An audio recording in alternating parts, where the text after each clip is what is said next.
अस्सलाम वालेकुम बच्चों, कैसे हैं आप लोग। Welcome back to the class. आज हमारे पास टॉपिक है यंग्स डबल स्लिट एक्सपेरिमेंट।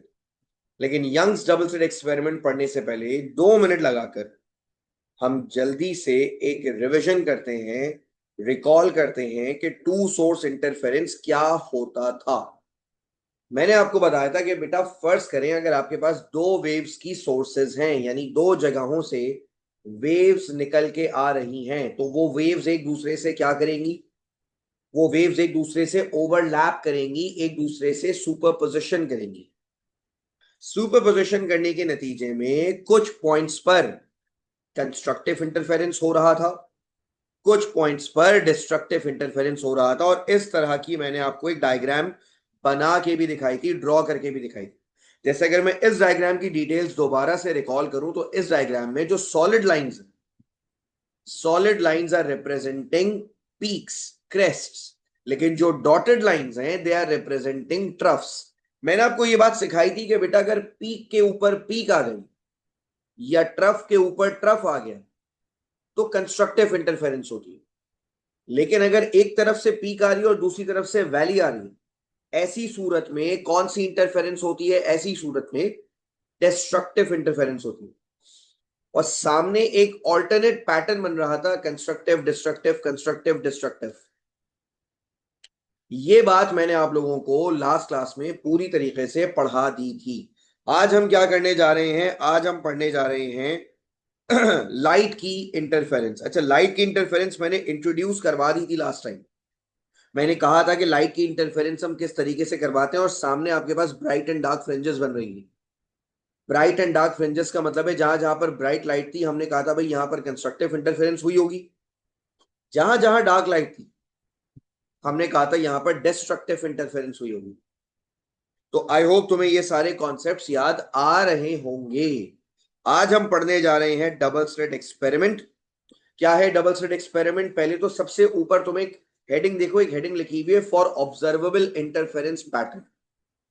अगर आप इंटरफेरेंस पैटर्न ऑब्जर्व करना चाहते हैं, अगर आप चाहते हैं कि लाइट का इंटरफेरेंस पैटर्न आपको दिखे, हो सकता है आपके दिमाग में सवाल आ रहा हो, सर इंटरफेरेंस पैटर्न कैसा होता था? बेटा इंटरफेरेंस पैटर्न देखने में इस तरह का होता है, ये देखो। जब आप लाइट की टू सोर्स इंटरफेरेंस करवाएंगे, लाइट की टू सोर्स इंटरफेरेंस करवाएंगे तो इस तरह का एक alternate bright and dark pattern आपको देखने को मिलेगा। यहां पर ब्राइट फ्रिंजेस का मतलब क्या है? ब्राइट फ्रिंजेस रिप्रेजेंट कर रही हैं कि यहां यहां पर इन इन पॉइंट्स पर लाइट की कौन सी इंटरफेरेंस हुई होगी? इन इन पॉइंट्स पर लाइट की कंस्ट्रक्टिव इंटरफेरेंस हुई होगी। और जहां जहां डार्क फ्रिंजेस बन रही हैं वहां वहां पर लाइट की डिस्ट्रक्टिव इंटरफेरेंस हुई होगी। पहले तो ये बात समझ आ गई या नहीं आई? जल्दी बताओ, एक थम्स अप दे दो। Where are we getting constructive interference of light? Where are we getting destructive interference of light? तो बेटा अगर आप ऑब्जर्वेबल इंटरफेरेंस पैटर्न हासिल करना चाहते हैं, यानी ऐसा इंटरफेरेंस पैटर्न जो आपको दिखाई दे, ऑब्जर्व हो, प्रोड्यूस हो, तो उसके लिए आपको दो कंडीशंस को फुलफिल करना पड़ेगा। सर कौन सी हैं वो दो कंडीशंस? बेटा पहली कंडीशन पढ़ो। पहली कंडीशन लिखा है कि लाइट दोनों कोहेरेंट होनी चाहिए, both the lights should be coherent. Sir ये कोहेरेंस क्या होता था? बेटा कोहेरेंस का मतलब होता था कांस्टेंट फेज डिफरेंस, यानी दोनों वेव्स के दरमियान जो फेज डिफरेंस है वो कांस्टेंट होना चाहिए। दूसरी बात मैंने आपको बताई थी, लाइट मोनोक्रोमैटिक होनी चाहिए। मोनोक्रोमैटिक का मतलब सिंगल कलर की लाइट होनी चाहिए। मोनो का मतलब होता है वन, और क्रोमैटिक क्रोम से निकला, क्रोम का मतलब होता है कलर। सिंगल कलर की लाइट या सिंगल वेवलेंथ की लाइट को आप मोनोक्रोमैटिक लाइट बोलते हैं। यहां पर एक और सवाल यह भी आता है, सर हम कैसे मेक श्योर करेंगे कि जो हमारी दोनों लाइट्स हैं वो कोहेरेंट हैं? तो बेटा इसका एक तरीका है, आप लेजर का इस्तेमाल करें। किसका इस्तेमाल करें? आप लेजर लाइट का इस्तेमाल करें। Laser light coherent light produce करती है। क्लियर हो गया? अब मैं आपको बता रहा हूं थॉमस यंग साहब ने कौन सा एक्सपेरिमेंट किया था, क्यों हमने यंग्स डबल स्लिट एक्सपेरिमेंट पढ़ना है, क्या था यंग्स डबल स्लिट एक्सपेरिमेंट, इसके पेपर में सवालात कैसे आते हैं। आइए हम ये तमाम चीजें एक्सप्लोर करने जा रहे हैं। So we are going to talk about Young's double slit experiment today. ठीक है, अब देखें यंग्स डबल स्लिट एक्सपेरिमेंट का सबसे पहले तो आप एक्सपेरिमेंटल सेटअप पढ़ें। एक्सपेरिमेंटल सेटअप में मैं आपको पिक्चर जूम इन करके दिखा रहा हूं, ये बड़ी इंपॉर्टेंट पिक्चर है। सबसे पहले तो आपको देखना है monochromatic light source. I hope आपको यहां पर एक लाइट सोर्स दिखाई दे रही होगी। ये एक मोनोक्रोमैटिक लाइट सोर्स है। मोनोक्रोमैटिक लाइट सोर्स के सामने पहले तुमने एक सिंगल स्लिट रखी हुई है। क्या रखी हुई है? Single slit. Sir single slit क्यों रखी आपने लाइट सोर्स के सामने? बेटा मैं आपको बताता हूं why am I using single slit. Single slit रखने का रीजन ये ताकि मैं लाइट को डिफ्रैक्ट करवा सकूं। क्या करवा सकूं? डिफ्रैक्ट। ये देखो बेटा, असल में मुझे करना क्या मैं तुम्हें बताता हूं। ये है मेरी लेजर लाइट। क्या है ये? ये है लेजर लाइट। लेजर लाइट में से निकल रही है लेजर। अच्छा, लेजर का एक प्रॉब्लम है, लेजर निकलती है लाइक अ बीम। ये है लेजर बीम। क्या है मेरे बच्चों? Laser beam. लेजर बीम का मतलब ये बिल्कुल एक पतली सी रे, एक थिन रे की तरह ट्रैवल कर रही है। सबसे पहले सामने मैं अपनी आसानी के लिए एक सिंगल स्लिट रख दूंगा। सिंगल स्लिट रखने से फायदा ये होगा कि जब इसमें से लाइट बाहर आएगी तो लाइट बाहर आने के बाद क्या हो जाएगी? लाइट बाहर होने के बाद, बाहर आ जाने के बाद डिफ्रैक्ट हो जाएगी, स्प्रेड हो जाएगी। सही है। अब तुम सामने रखो डबल स्लिट। क्या रखो सामने? अब तुम सामने रखो डबल स्लिट। अच्छा, यहां पर फिर बच्चा पूछता है सर आप डबल स्लिट क्यों इस्तेमाल कर रहे हैं? आप सिंपल एक काम करते, आप दो अलग अलग लेजर इस्तेमाल कर लेते। दो लाइट सोर्सेस चाहिए ना आपको। आप टू सोर्स इंटरफेरेंस करवा रहे हैं सर। टू सोर्स इंटरफेरेंस करवाने के लिए दो लेजर्स इस्तेमाल कर लें। अगर मैंने दो लेजर लाइट्स इस्तेमाल की, वो दोनों लेजर लाइट्स कोहेरेंट नहीं होंगी। यहां पर मनहल ने बहुत सही जवाब दिया, सर कोहेरेंस अचीव करने के लिए आपको एक ही लेजर से आने वाली लाइट को दो लाइट्स में स्प्लिट करना पड़ेगा। क्लियर? तो डबल स्लिट का यहां पर बहुत इंपॉर्टेंट पर्पस ये है कि you are basically splitting light coming from one source into two, which is going to ensure that the two lights will now be coherent. अब जब डबल स्लिट से लाइट निकलेगी तो देखें, इससे भी लाइट निकलकर स्प्रेड होगी, इससे भी लाइट निकलकर स्प्रेड होगी।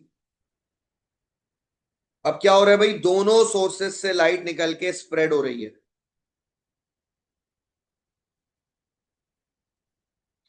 अब यहां पर हो रहा है इंटरफेरेंस, और जहां पर इंटरफेरेंस होगी, यानी देखो पहले तो डिफ्रैक्शन हुई, डिफ्रैक्शन के बाद दोनों सोर्सेस से आने वाली लाइट की इंटरफेरेंस होगी, और इंटरफेरेंस के नतीजे में सामने जो स्क्रीन है, स्क्रीन, स्क्रीन के ऊपर तुम्हें क्या दिखेंगे? स्क्रीन के ऊपर तुम्हें दिखेंगे alternate bright and dark fringes, कुछ इस तरह से। ये देखो मैं बना के दिखा रहा हूं।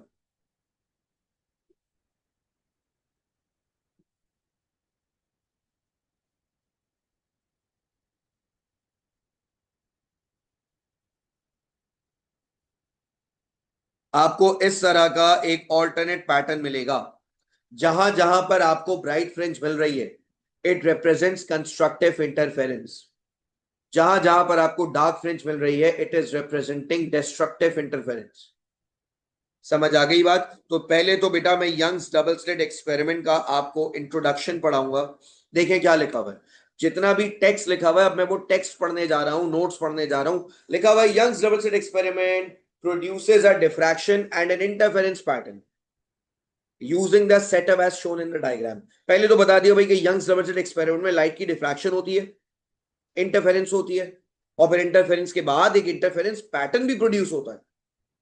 आगे इसकी तफसील बताई हुई है कि एक मोनोक्रोमैटिक लाइट इस्तेमाल की जाती है, सिंगल वेवलेंथ वाली लाइट इस्तेमाल की जाती है behind a single slit to obtain diffraction. पहले तो आप सिंगल स्लिट का इस्तेमाल करते हैं ताकि लाइट डिफ्रैक्ट तो हो, फिर आप the light falls upon the double slits A and B, फिर आप लाइट को डबल स्लिट पे फॉल करवाते हैं, which emit two coherent light waves, जिसमें से दो लाइट वेव्स निकलेंगी। The waves produce an interference pattern on a screen. The pattern has alternate bright and dark fringes. The central bright fringe is the brightest. The intensity decreases above and below the central fringe, the fringe width is constant through out. अब देखो इन्होंने दो बातें और बताई हैं, ये हमें दो बातें और बता रहे हैं। वो दो बातें और क्या है जरा यहां देखो। ये कह रहे हैं ये जो आपका पैटर्न है, पैटर्न पैटर्न तो बन गया। क्या हर ब्राइट फ्रिंज एक जैसी ब्राइट होगी? क्या हर ब्राइट फ्रिंजेस की ब्राइटनेस एक जैसी होगी? क्या हर ब्राइट फ्रिंजेस की इंटेंसिटी एक जैसी होगी? ये कह रहे हैं नहीं। ये कह रहे हैं कि जो सेंटर वाली फ्रिंज है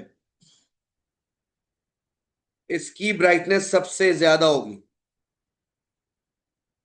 सेकेंड ब्राइट फ्रिंज की इंटेंसिटी कम होगी, थर्ड ब्राइट फ्रिंज की इंटेंसिटी और कम होगी। तो अगर तुम ग्राफ देखो, ये जो मैंने राइट हैंड साइड पे ग्राफ बनाया, इसमें ब्राइट फ्रिंज जो सेंटर वाली है उसकी इंटेंसिटी सबसे ज्यादा रखी है। और जैसे जैसे आप ब्राइट फ्रिंज यानी सेंटर फ्रिंज से ऊपर की तरफ जा रहे हैं या नीचे की तरफ जा रहे हैं, इंटेंसिटी ग्रेजुअली क्या होती जा रही है? डिक्रीज होती जा रही है। बात समझ आ रही है? एक बात इन्होंने और बताई, इन्होंने बताया जो फ्रिंज विड्थ है या जो फ्रिंज स्पेसिंग है वो कांस्टेंट है। सर ये फ्रिंज विड्थ क्या होती है? फ्रिंज विड्थ का मतलब है इन फ्रिंजेस की चौड़ाई, इन फ्रिंजेस की विड्थ। ऐसा नहीं है कि कोई ब्राइट फ्रिंज चौड़ी है कोई पतली है, कोई चौड़ी है कोई पतली है। इनकी जो विड्थ है वो कैसी है? कांस्टेंट है, एक जैसी है। अगर ये दोनों बातें समझ आ गई तो जरा थम्स अप देना मुझे।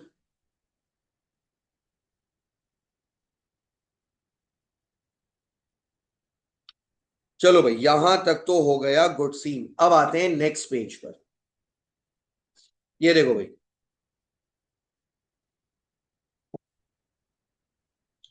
ये वही डायग्राम का एक ऑल्टरनेट वर्जन है। यहाँ पे भी बेटा वही चीज दिखाई गई है। पीछे एक लेजर लाइट सोर्स है, डबल स्लिट है, डबल स्लिट से लाइट निकलेगी, लाइट निकलने के बाद कंस्ट्रक्टिव एंड डिस्ट्रक्टिव इंटरफेरेंस होगी और सामने एक ऑल्टरनेट पैटर्न बन जाएगा ब्राइट एंड डार्क फ्रिंजेस का। और देखो यहाँ तो बेटा इंटेंसिटी का ग्राफ भी बना के दिखाया हुआ है इस पिक्चर में। ये रहा इंटेंसिटी का ग्राफ। क्लियर है? अब जो असल गेम है, जो असल तुम्हें समझना है, जो सबसे ज्यादा टेक्निकल है और सबसे ज्यादा पेपर में पूछा जाता है, the concept of path difference and phase difference. The concept of path difference and phase difference. Path difference और फेज डिफरेंस के कॉन्सेप्ट को रिकॉल करवाने के लिए, समझाने के लिए, दोबारा याद दिलाने के लिए मैं चाहूंगा कि मैं आपको नोट्स दिखाऊं। यहां देखें भाई, चले भाई अब यहाँ पे भरपूर तवज्जो देनी होगी आपको, अटेंशन देनी होगी। बहुत इंपॉर्टेंट कॉन्सेप्ट पूछने जा रहा हूं। पहले तो बेटा मैं आपको थोड़ा सा कंस्ट्रक्टिव और डिस्ट्रक्टिव इंटरफेरेंस दोबारा याद दिलाना चाहूंगा, जरा देखें।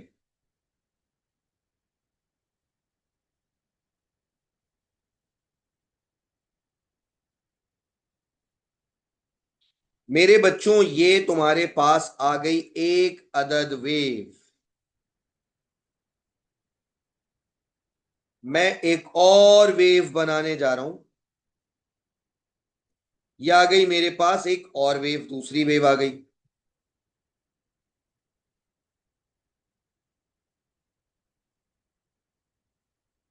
अब इन दोनों वेव्स में एक सिमिलैरिटी है, इनका एम्पलीट्यूड भी सेम है, इनकी फ्रीक्वेंसी भी सेम है और इनका इस वक्त तो फेज डिफरेंस भी जीरो है। फेज डिफरेंस जीरो इसलिए जहां से पहली वेव स्टार्ट हो रही है वहीं से दूसरी वेव स्टार्ट हो रही है। और इनका पाथ डिफरेंस भी जीरो है। पाथ डिफरेंस का भी मतलब वही हुआ, जहां से पहली वेव स्टार्ट हो रही है वहां से दूसरी वेव स्टार्ट हो रही है, जीरो पाथ डिफरेंस। अब अगर मैं तुमसे पूछूं यहां पर इंटरफेरेंस कौन सी हो रही है, क्या जवाब दोगे? तुम बोलोगे सर ऊपर वाली वेव की पीक और नीचे वाली वेव की पीक अलाइंड है। ऊपर वाली वेव का ट्रफ और नीचे वाली वेव का ट्रफ अलाइंड है, पीक पर पीक आ रही है, ट्रफ पर ट्रफ आ रहा है, कौन सी इंटरफेरेंस होगी? तकदीस ने जवाब दिया सर यहां पर कंस्ट्रक्टिव इंटरफेरेंस होगी। लेकिन बेटा अगर मैं नीचे वाली वेव को थोड़ा सा आगे कर दूं, ये देखो नीचे वाली वेव को मैंने आगे कर दिया आगे। अब मुझे एक बात बताओ, यहां पर ऊपर वाली वेव की जब पीक है तो नीचे वाली वेव का ट्रफ है, और जब ऊपर वाली वेव का ट्रफ है तो नीचे वाली वेव की पीक है। ये कौन सी इंटरफेरेंस है? ये है डिस्ट्रक्टिव इंटरफेरेंस। अच्छा अब यहां पर नोट करने वाली बात यह है कि पहली वेव और दूसरी वेव के दरमियान जो डिफरेंस है, पाथ डिफरेंस, वो कितना है? पाथ डिफरेंस है हाफ लैम्डा। यानी जब एक वेव के हाफ लैम्डा के बाद दूसरी वेव स्टार्ट होगी, या एक वेव से हाफ लैम्डा पहले दूसरी वेव स्टार्ट होगी, तो ऐसी सूरत में इन दिस पर्टिकुलर केस जो फेज डिफरेंस है वो 180 डिग्री है, पाथ डिफरेंस हाफ लैम्डा है, और इंटरफेरेंस कौन सी हो रही है? डिस्ट्रक्टिव इंटरफेरेंस हो रही है। लेकिन अगर मैं इस वेव को और आगे ले जाऊं,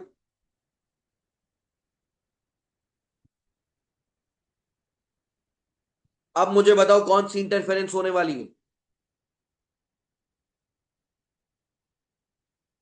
वेरी गुड। अब होने वाली है कंस्ट्रक्टिव इंटरफेरेंस। लेकिन इस वक्त पार्ट डिफरेंस कितना है?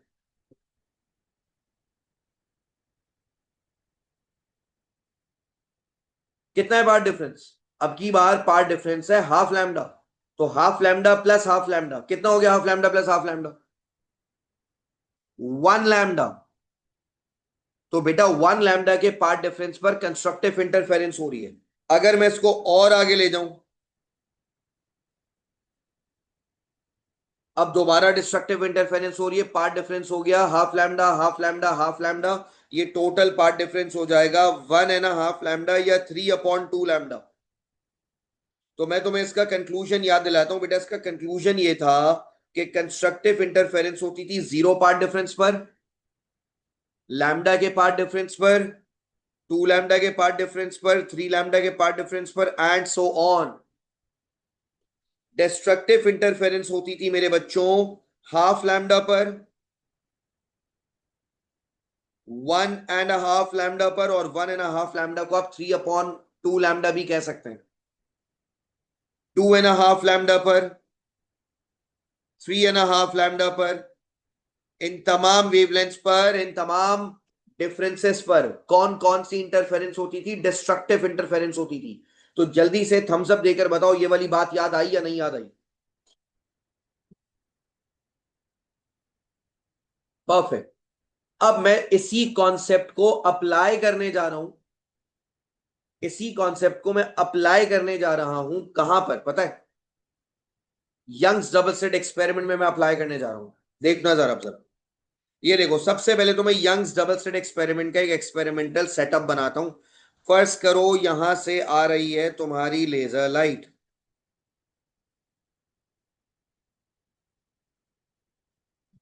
लेजर लाइट के सामने तुमने रखनी है एक डबल स्लिट। डबल स्लिट में पहले तो मैं होल्स तो बनाऊं। ये तुमने डबल स्लिट रख दी। अच्छा जी। डबल स्लिट के सामने तुमने रखनी है एक अदद स्क्रीन। स्क्रीन रखना भी जरूरी है जहां पर तुम पैटर्न ऑब्जर्व कर रहे हो।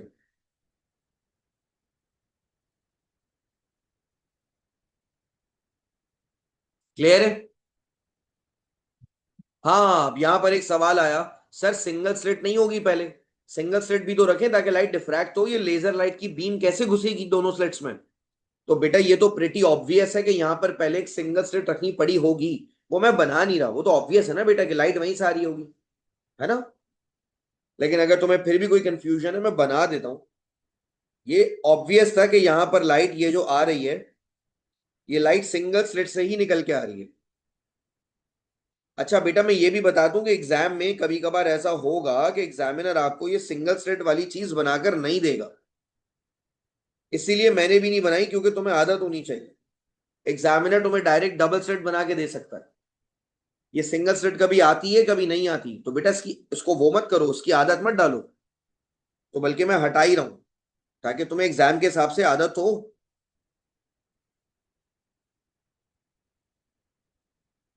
अब आ जाओ भाई आगे। स्क्रीन पर क्या बनता था जल्दी से बताना।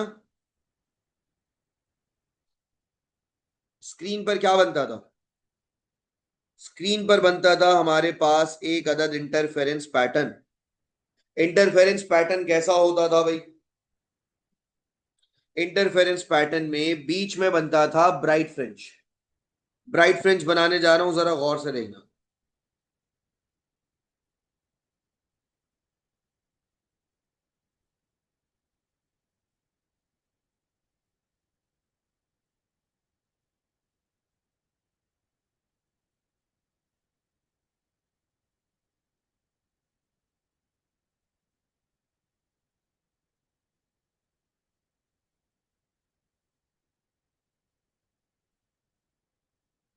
और ब्राइट फ्रिंजेस के बीच में क्या बनती थी बेटा? Dark fringe.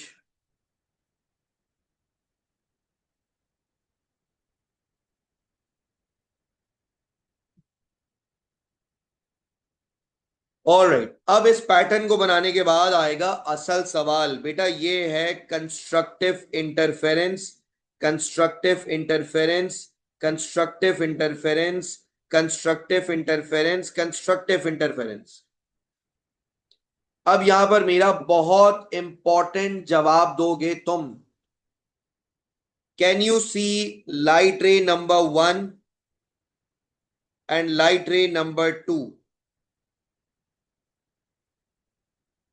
आपको दोनों लाइट रेज दिखाई दे रही हैं।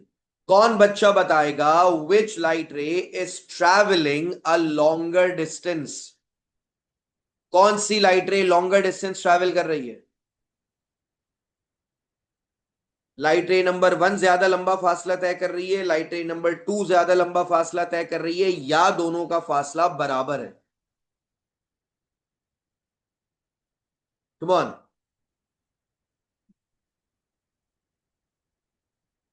कौन सी लाइट रे ज्यादा डिस्टेंस ट्रैवल कर रही है, या फिर दोनों लाइट रेस का डिस्टेंस बराबर है? हु विल टेल मी?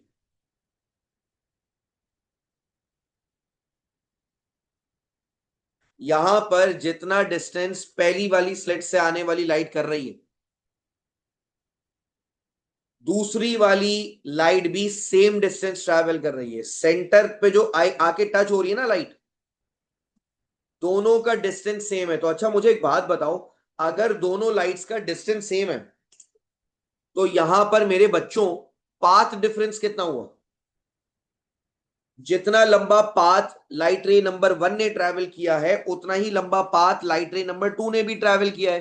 तो तुम मुझे बताओ दोनों का पाथ डिफरेंस कितना होगा? तुम बोलोगे सर दोनों का पाथ डिफरेंस है 0। पाथ डिफरेंस कितना है? 0। और तुम ही मुझे बताओ 0 पाथ डिफरेंस पे कौन सी इंटरफेरेंस होती थी? 0 पार्ट डिफरेंस पर कंस्ट्रक्टिव इंटरफेरेंस होती थी, इसी वजह से यहां पर ब्राइट फ्रिंज बन रही है। तो अब आपको रीजन समझ आया है? अच्छा, ब्राइट फ्रिंज इसलिए बन रही है, कंस्ट्रक्टिव इंटरफेरेंस इसलिए हो रही है क्योंकि दोनों लाइट्स का पाथ डिफरेंस कितना है? दोनों लाइट्स का पाथ डिफरेंस 0 है। क्लियर हो गया? अब आओ आगे। अब यहां के लिए बात करते हैं।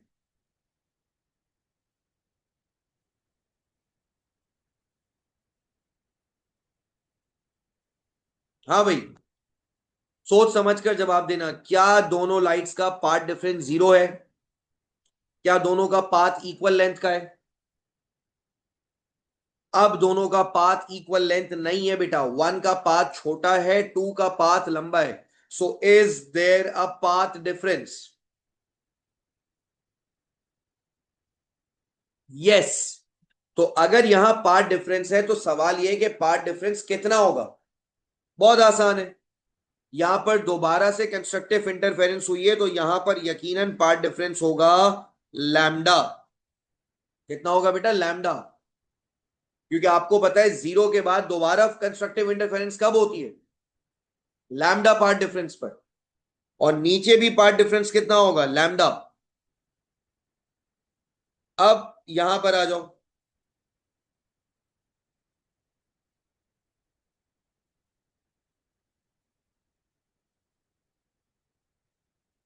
क्या अभी भी तुम्हारी दोनों लाइट रेस का पाथ सेम है? No sir, there is again a part difference.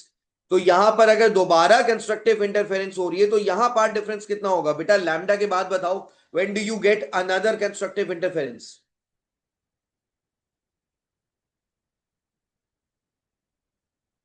Lambda के बाद दोबारा कंस्ट्रक्टिव इंटरफेरेंस कब होती है? लैम्डा के बाद दोबारा कंस्ट्रक्टिव इंटरफेरेंस होती है मेरे बच्चों 2 लैम्डा पर। समझ आ गई बात? तो ये कॉन्सेप्ट था।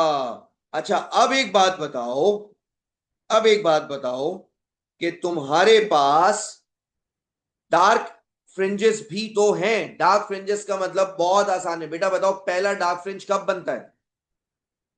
पहला डार्क फ्रिंज बनता है जब पार्ट डिफरेंस हो हाफ लैम्डा। दूसरा डार्क फ्रिंज कब बनता है? जब पार्ट डिफरेंस हो 1.5 लैम्डा। और 1.5 लैम्डा को आप 3/2 लैम्डा भी कह सकते हैं। तो मुझे जल्दी से बताओ कौन सी फ्रिंज पे कौन सा पार्ट डिफरेंस है, ये बात समझ आ गई?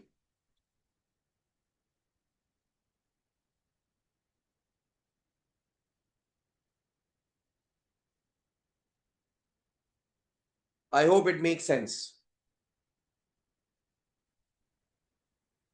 फिर से बता रहा हूं, सेंटर वाली फ्रिंज है, पार्ट डिफरेंस जीरो होगा। पार्ट डिफरेंस कितना होगा? जीरो होगा। और उसके ऊपर जितनी भी ब्राइट फ्रिंजेस हैं पार्ट डिफरेंस बढ़ाते जाओ, 1 लैम्डा, 2 लैम्डा, 3 लैम्डा। और डार्क फ्रिंजेस पर क्या होगा? Half lambda, 1.5 lambda, 2.5 lambda, 3.5 lambda. So this is how the path differences are determined. Clear हो गया? तो पार्ट डिफरेंस का कॉन्सेप्ट तो मेरे बच्चों को समझ आ जाता है। क्लियर हो गया? अच्छा, पार्ट डिफरेंस के साथ साथ जरा फेज डिफरेंस का कॉन्सेप्ट भी समझ लो। पार्ट डिफरेंस के साथ साथ फेज डिफरेंस समझना होगा बेटा। बेटा यहां पर ये देखो,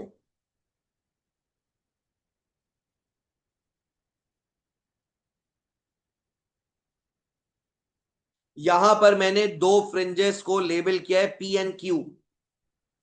पी कौन है? सर पी एक ब्राइट फ्रिंज है। और क्यू कौन है? सर क्यू भी एक ब्राइट फ्रिंज है। पेपर में इस तरह से सवाल पूछेगा एग्जामिनर, बताओ दोनों का फेज डिफरेंस कितना है। वो पार्ट डिफरेंस नहीं पूछेगा, वो फेज डिफरेंस पूछेगा, एंगल पूछेगा। तो बेटा देखो मैं तुम्हें याद दिला देता हूं, कंस्ट्रक्टिव इंटरफेरेंस होती है जीरो फेज डिफरेंस पर, और डिस्ट्रक्टिव इंटरफेरेंस होती है 180 डिग्री के फेज डिफरेंस पर। तो अगर पी और क्यू का फेज डिफरेंस पूछ रहा है तो या तो जीरो, या 360, या 720, समझ रहे हो, या 1080, इन तमाम फेज डिफरेंस पर होती है कंस्ट्रक्टिव इंटरफेरेंस। फिर 180, 540, 900, इन तमाम पर होती है डिस्ट्रक्टिव इंटरफेरेंस। तो पी और क्यू का फेज डिफरेंस कितना बोलोगे? चैट पे लिखकर बताओ। कंस्ट्रक्टिव इंटरफेरेंस है ना, दोनों ब्राइट हैं।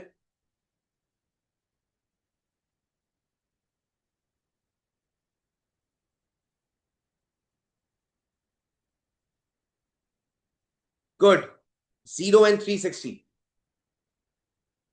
राइट? 0 and 360। चलो भाई,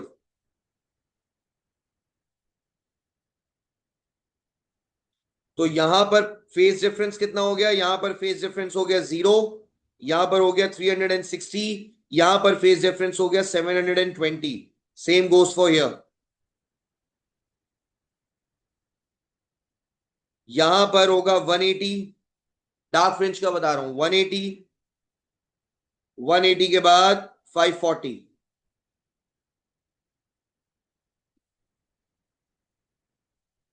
तो ये कॉन्सेप्ट था मेरे बच्चों, ये आपको पता होना चाहिए। अब आते हैं एक और बहुत ही मजे के कॉन्सेप्ट पे। उस कॉन्सेप्ट का नाम है फ्रिंज स्पेसिंग। फ्रिंज स्पेसिंग क्या होती है मैं आपको सिखाता हूं।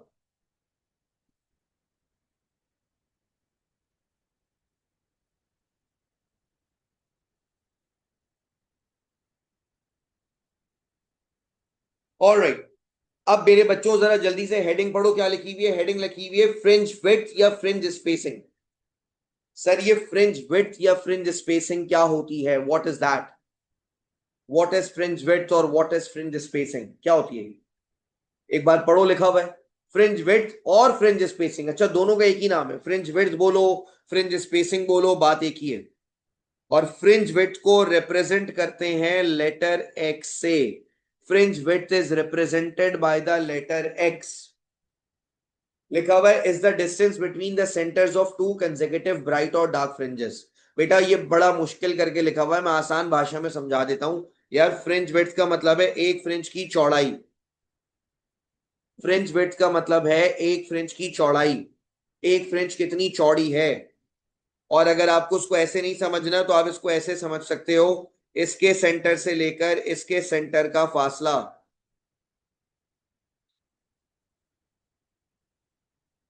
क्लियर है। इसको ऐसे भी समझा जा सकता है, इसको कहते हैं फ्रिंज विड्थ। ये फ्रिंज कितनी चौड़ी है। या फ्रिंज स्पेसिंग, फ्रिंज स्पेसिंग का मतलब फ्रिंजेस के दरमियान कितना फासला है। आपको पता है ब्राइट फ्रिंज का और ब्राइट फ्रिंज का जो फासला है वो डार्क फ्रिंज की विड्थ के बराबर है। ब्राइट फ्रिंज और ब्राइट फ्रिंज का जो फासला है ना, फासला, वो डार्क फ्रिंज की विड्थ के बराबर है। तो फ्रिंज स्पेसिंग बोले फ्रिंज विड्थ बोले, बात एक ही है। फ्रिंज विड्थ का यहां पे आपको डायरेक्ट एक फॉर्मूला याद करना है, ये फॉर्मूला बहुत इंपॉर्टेंट है। x is equal to lambda D upon A. कौन बच्चा बताएगा यहां पर x क्या है। x का मतलब है फ्रिंज विड्थ, लैम्डा क्या है वेवलेंथ, डी क्या है डी। फिगर में देखकर बताओ बेटा what is capital D. Capital D है डबल स्लिट से लेकर स्क्रीन तक का डिस्टेंस। और फिगर में देखकर बताओ स्मॉल ए क्या है।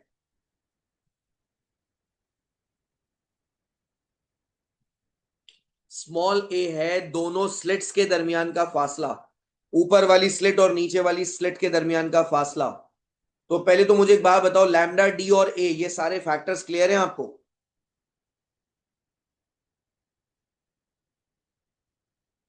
यहां पर एक्स क्या है, लैम्डा क्या है, डी क्या है और ए क्या है, ये सारे फैक्टर समझ आ गए बेटा।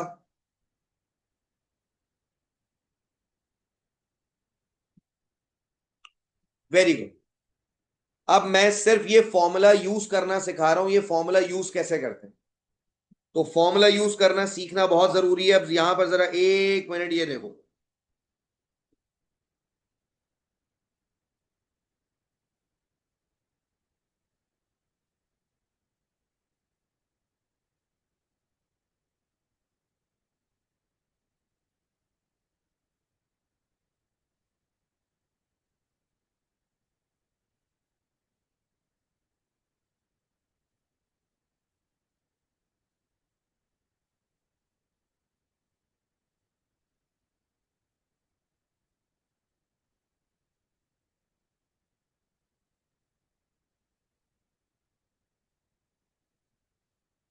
एक मिनट होल्ड करना बेटा। ये तुम्हारे सामने एक सवाल है, इस क्वेश्चन को करते हैं ताकि पहले तो हमारा कॉन्सेप्ट क्लियर हो कि हम डबल स्लिट एक्सपेरिमेंट के क्वेश्चंस में फॉर्मूला कैसे यूज करते हैं। लिखा हुआ है the diagram shows an arrangement for demonstrating two source interference using coherent light of a single wavelength. ये एक मोनोक्रोमेटिक लाइट है और एक कोहेरेंट लाइट है। तुम्हारे पास डबल स्लिट्स हैं, डबल स्लिट्स में से स्लिट्स का नाम है एक्स एंड वाई। सामने लिखा हुआ है an interference pattern is observed on a screen 3 metre away. बेटा स्क्रीन कितना दूर रखी हुई है, स्क्रीन 3 मीटर अवे रखी हुई है। ये आपको असल में डी की वैल्यू दी और स्लिट्स एक्स एंड वाई है। और एक्स और वाई की सेपरेशन कितनी है, एक्स और वाई की सेपरेशन है 1 मिलीमीटर। बेटा एक्स से वाई का जो फासला है वो ए कहलाता है।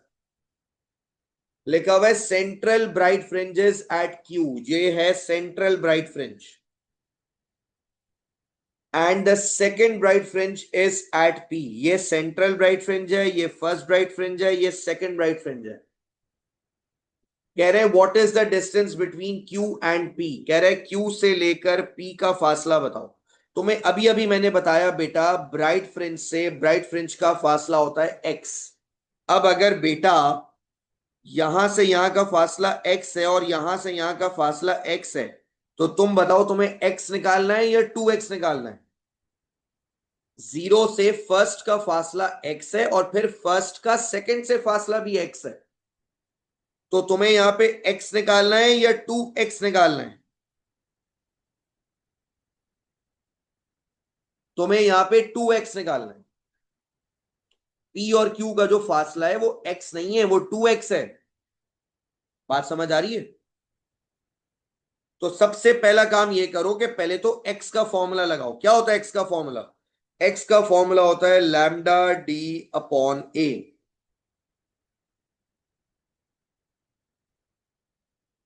लैम्डा की वैल्यू नहीं दी हुई, डी की वैल्यू दी हुई है 3 और ए की वैल्यू दी हुई है 1 millimetre.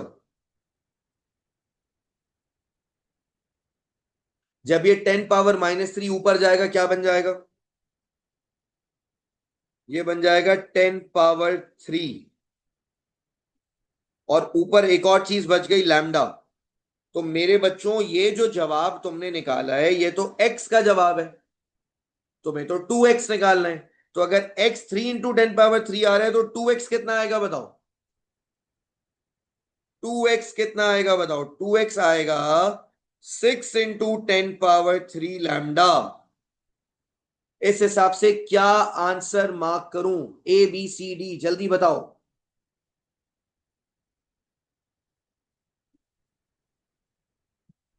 I should go for a. इस तरीके से आपको यह फॉर्मूला यूज करना था। एक आध सवाल और दिखाता हूं।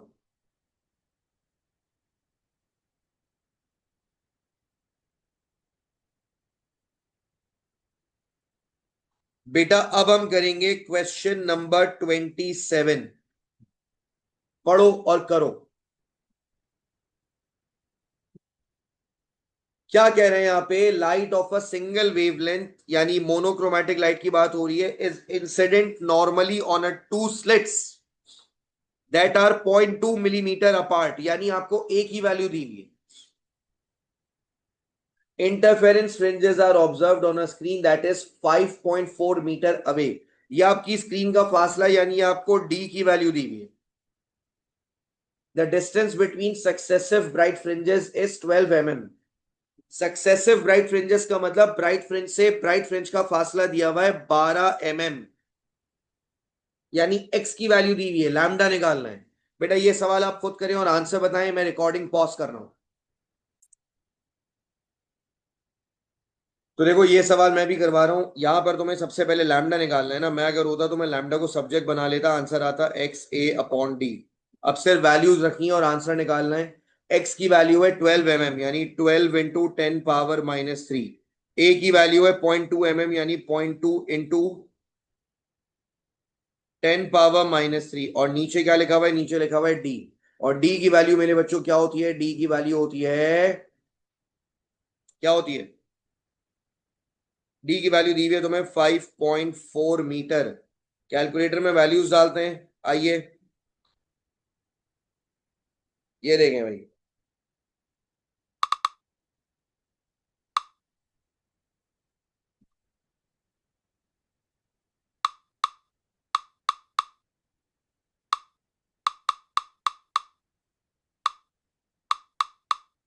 बेटा मेरे पास जो आंसर आ रहा है वो आ रहा है 4.4 10⁻⁻7, जिसको मैं 440 10⁻⁻9 यानी नैनोमीटर लिख सकता हूं।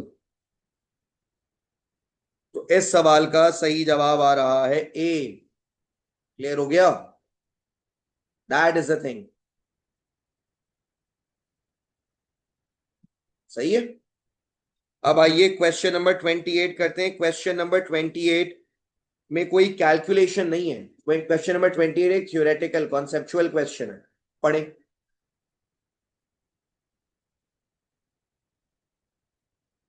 लिखा हुआ है डबल स्लिट इंटरफेरेंस एक्सपेरिमेंट करवाया गया यूजिंग अ ग्रीन लाइट। पहले आप ग्रीन लाइट इस्तेमाल कर रहे थे, अब कह रहे हैं a pattern of interference fringes is formed on a screen which single change will increase the separation of the fringes।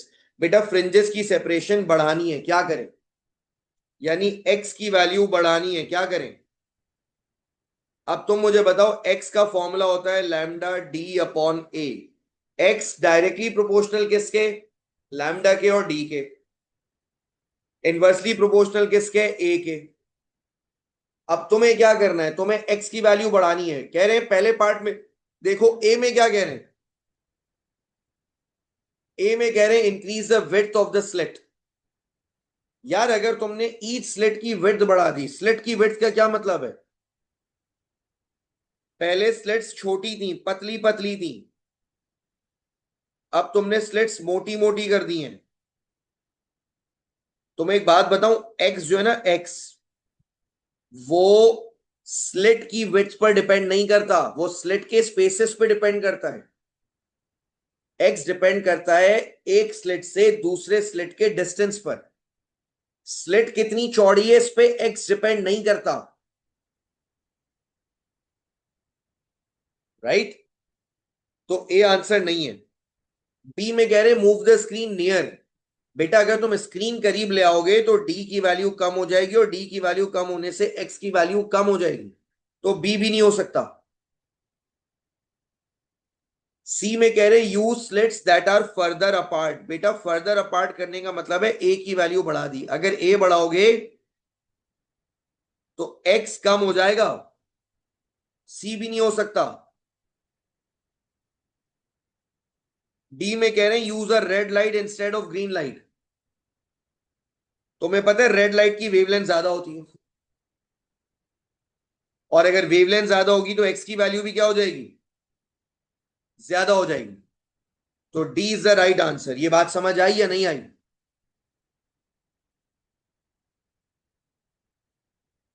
Thums up दो।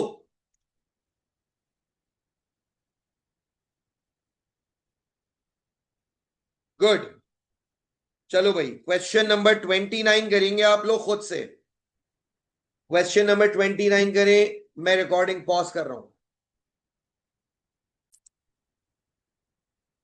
बेटा देखो क्वेश्चन नंबर 29 में क्या कह रहे हैं, मैं भी करवा देता हूं, सुन लो। कह रहे हैं कि टेबल में आपको चार कॉम्बिनेशन दिए हुए for the laser wavelength, slit separation and slit screen distance in a two slit interference experiment, which combination will result in visible fringes being observed। कौन से वाले में विजिबल फ्रिंजेस मिलेंगी, कहां पे आपको पैटर्न विजिबल मिलेगा? ओ ओ अच्छा ये वाला सवाल मैंने गौर ही नहीं किया था, सच्ची बात है। बता देता हूं बेटा, बहुत आसान है।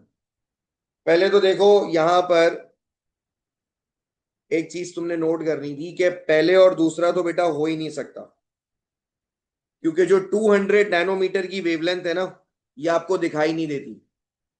आप सिर्फ क्या देख सकते हो, आप सिर्फ रेड लाइट से लेकर वायलेट लाइट तक देख सकते हो, यानी आप 400 से लेकर 700 तक देख सकते हो। आप 200 नैनोमीटर की लाइट नहीं देख सकते, तो आंसर या सी है या डी है।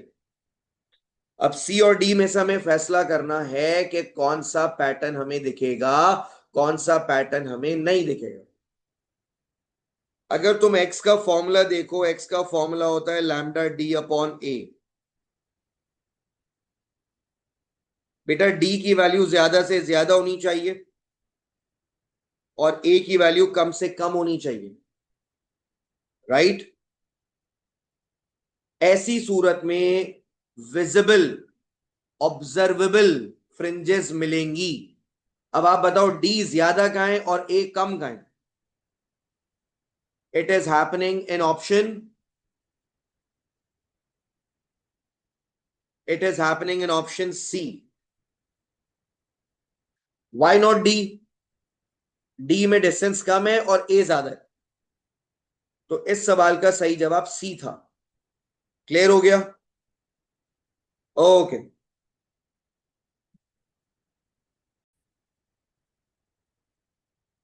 बेटा अब मैं आपको पढ़ाने जा रहा हूं कि क्या क्या चेंजेस करने से फ्रिंजेस की अपीयरेंस चेंज हो जाती है। क्या क्या करने से फ्रिंजेस की अपीयरेंस चेंज हो जाती है। How do we change the appearance of the fringes? Fringes की अपीयरेंस कैसे चेंज होती है? पेपर में सवाल आएगा ए की वैल्यू बढ़ा दो, क्या होगा बताओ? अगर आपने ए की वैल्यू बढ़ा दी क्या होगा? ए और एक्स का क्या रिलेशन है?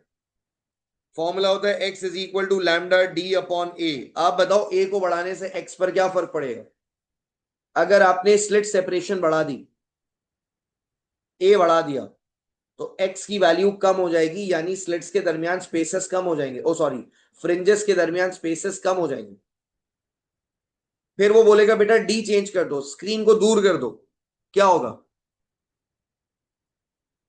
अगर आपने स्क्रीन को दूर कर दिया तो क्या होगा? देखो, अगर आपने स्क्रीन को दूर कर दिया, आपने डी की वैल्यू बढ़ा दी। अगर आप डी की वैल्यू बढ़ाओगे तो एक्स की वैल्यू बढ़ जाएगी। फिर वो बोलेगा वेवलेंथ बढ़ा दो, क्या होगा बताओ?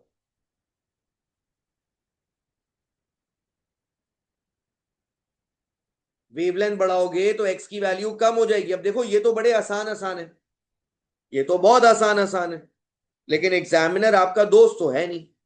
एग्जामिनर तो बैठा ही आपको टेस्ट करने के लिए, आपके साथ मस्ती करने के लिए, बड़ा मस्ती खोर है। एग्जामिनर को सूझे की मस्ती, एग्जामिनर बोलेगा बेटा हमने लाइट की फ्रीक्वेंसी बढ़ा दी, बताओ एक्स पे क्या फर्क पड़ेगा? तो पहले तो बताओ एक्स पे फर्क पड़ेगा? अगर मैं फ्रीक्वेंसी बढ़ा दूं, क्या एक्स पर फर्क पड़ेगा? सोचो।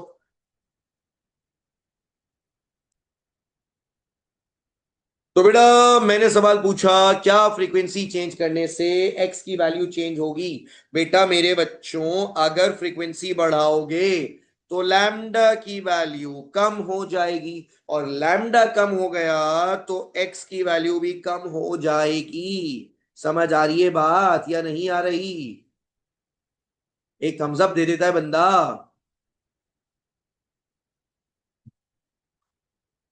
चलो भाई, अब आओ आगे। अब एग्जामिनर करेगा मस्तियां। एग्जामिनर बोलेगा भाई देखो, पहले हमारी स्लिट्स के दरमियान फासला था इतना,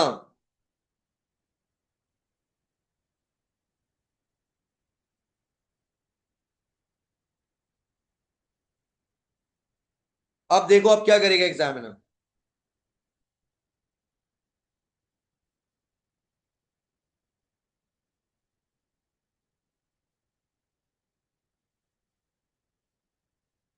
अब बताओ यहां पर मैंने क्या चेंज किया है?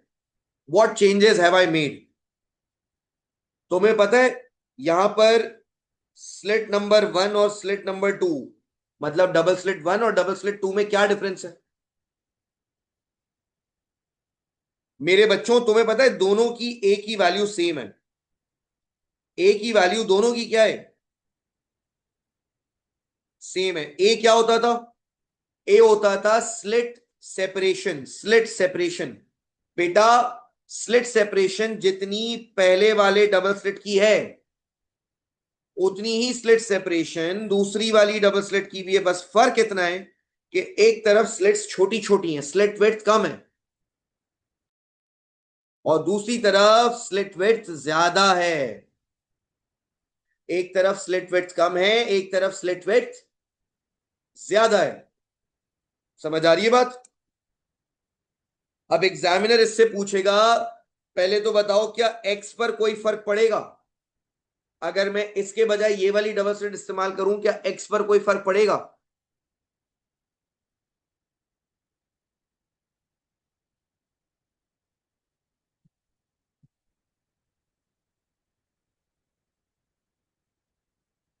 हाँ भाई, जवाब है एक्स पर कोई फर्क नहीं पड़ेगा, क्योंकि एक्स डिपेंड करता है लैम्डा पर, डी पर और ए पर। अगर आपने लैम्डा चेंज नहीं किया, डी चेंज नहीं किया, ए चेंज नहीं किया, तो एक्स भी चेंज नहीं होगा। अब दूसरा सवाल यह है, चलो एक्स तो चेंज नहीं होगा, क्या अपियरेंस पे कोई फर्क पड़ेगा? एक्स तो चेंज नहीं होगा ना,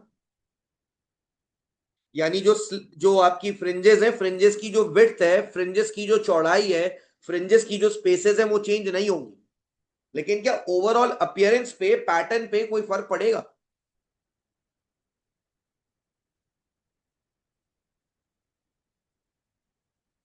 बेटा पैटर्न पे एक चीज का फर्क पड़ेगा, बताओ क्या? पहले स्लिट्स छोटी थी, अब स्लिट्स बड़ी हो गई हैं। पहले कम लाइट निकल रही थी, अब ज्यादा लाइट निकलेगी। तो पहले अगर आपकी फ्रिंजेस ब्राइट थी, अब मोर ब्राइट हो जाएंगी। आप लिखोगे bright fringes will become brighter. पहले दोनों से कम कम लाइट निकल रही थी, अब दोनों से ज्यादा लाइट निकलेगी। आप बोलोगे ब्राइट फ्रिंजेस बिकम ब्राइटर। समझ आ रही है बात? जल्दी बोलो। गुड। तो मैं फिर से रिपीट कर रहा हूं, अगर आपने स्लिट्स की विड्थ बढ़ा दी तो bright fringes will become brighter because more light will now emit, है ना? अच्छा, what will happen to the dark fringes?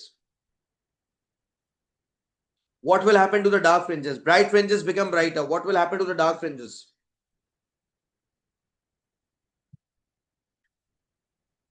बेटा डार्क फ्रिंजेस तो वैसी रहेंगी ना, डार्क फ्रिंजेस तो डिस्ट्रक्टिव इंटरफेरेंस से बनती हैं।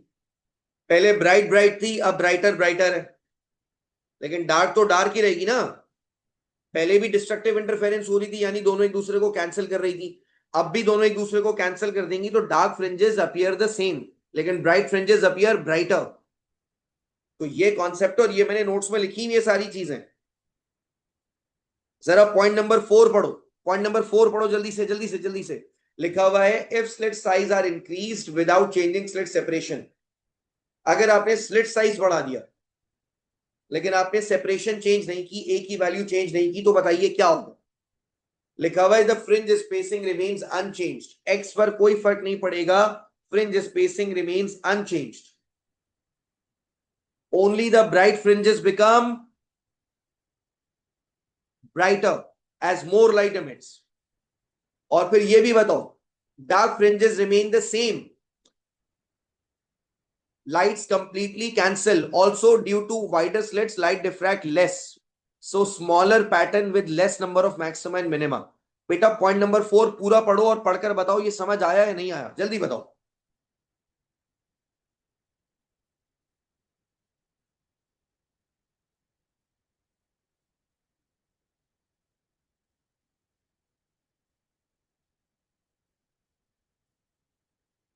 पॉइंट नंबर 4 पढ़ो और पढ़कर बताओ मेरे प्यारे बच्चों, समझ आया या नहीं आया?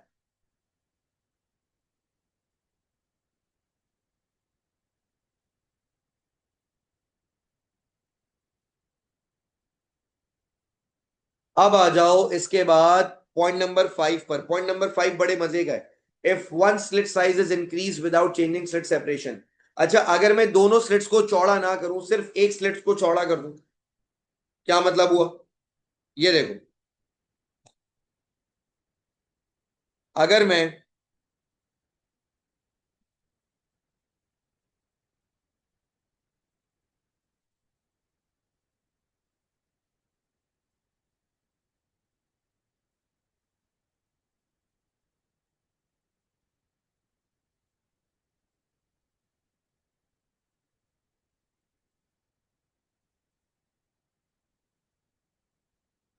ये देखो, ये मैंने क्या किया, मैंने एक स्लिट का साइज तो सेम रखा, लेकिन दूसरी स्लिट को बड़ा कर दिया। अब क्या होगा? ए की वैल्यू सेम है। पहले तो बताओ क्या एक्स पर फर्क पड़ेगा? एक्स डिपेंड करता है लैम्डा पर, डी पर और ए पर। ये तीनों चीजें अगर मैंने चेंज नहीं की हैं तो एक्स भी क्या रहेगा? एक्स सेम रहेगा। अब प्रॉब्लम ये है कि क्या अपीयरेंस पे कोई फर्क पड़ेगा? Will the appearance change?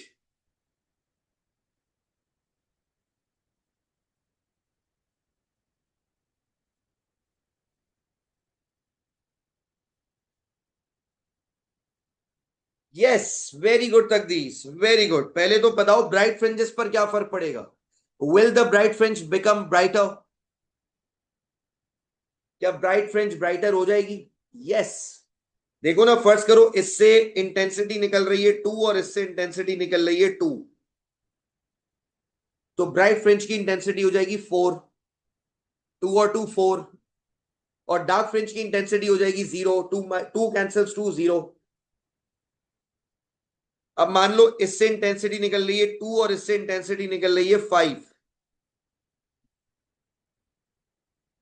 एक से 2 और एक से 5, तो ब्राइट फ्रिंज की इंटेंसिटी हो जाएगी 2 + 5 7। नंबर से समझाऊंगा ना तो मैं इजीली समझ आएगा। पहले 2 और 2 4 था, 2 और 5 7 है, तो बोलोगे sir bright fringes become brighter. About dark fringes पे पहले 2 और 2 एक दूसरे को पूरा कैंसिल कर रहे थे, लेकिन अब 5 और 2 पूरा कैंसिल नहीं करेंगे। 5 और 2 का डिस्ट्रक्टिव इंटरफेरेंस होगा तो जवाब आएगा 3। माइनस करो 5 और 2 को 3। So they are not completely cancelling each other. Dark fringes will not be exactly dark. Dark fringes will be less dark. They will appear little brighter. वो पूरी तरीके से अंधेरा नहीं होगा वहां, थोड़ा थोड़ा वो भी ब्राइट दिखेगा। पढ़ो पॉइंट नंबर 5, पढ़ो पॉइंट नंबर 5 में मैंने यही लिखा है। If one slit is increased without changing its slit separation, अगर तुमने एक स्लिट का साइज बढ़ा दिया क्या होगा?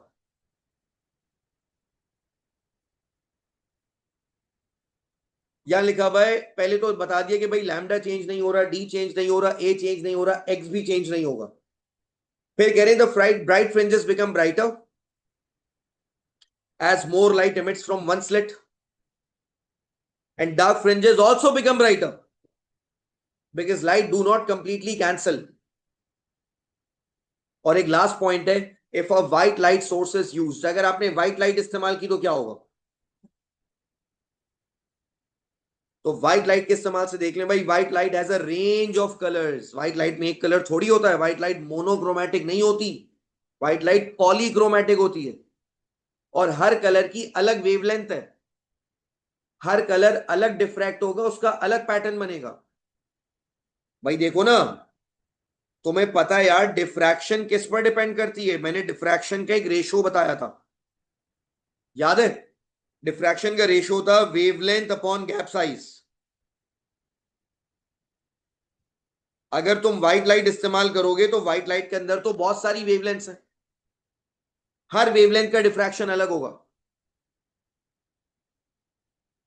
और फिर हर वेवलेंथ की इंटरफेरेंस भी अलग होगी, और हर वेवलेंथ के एक्स की वैल्यू भी अलग होगी। तो जब आप व्हाइट लाइट को करवाते हो ना मोनोक्रोमैटिक लाइट के बजाय, जब आप व्हाइट लाइट यूज करते हो तो आपको पूरा एक स्पेक्ट्रम दिखाई देता है, कलरफुल स्पेक्ट्रम। और इसके साथ आपका डबल स्लिट एक्सपेरिमेंट का टॉपिक और टू सोर्स इंटरफेरेंस का टॉपिक खत्म हो गया। हमारा नेक्स्ट टॉपिक है डिफ्रैक्शन ग्रेटिंग। डिफ्रैक्शन ग्रेटिंग पर आज हम बात नहीं करेंगे, इस क्लास में हम बात नहीं करेंगे। Thank you so much. मैं रिकॉर्डिंग ऑफ कर रहा हूं, क्लास अभी मत मिस लीव कीजिएगा। Let me close the recording.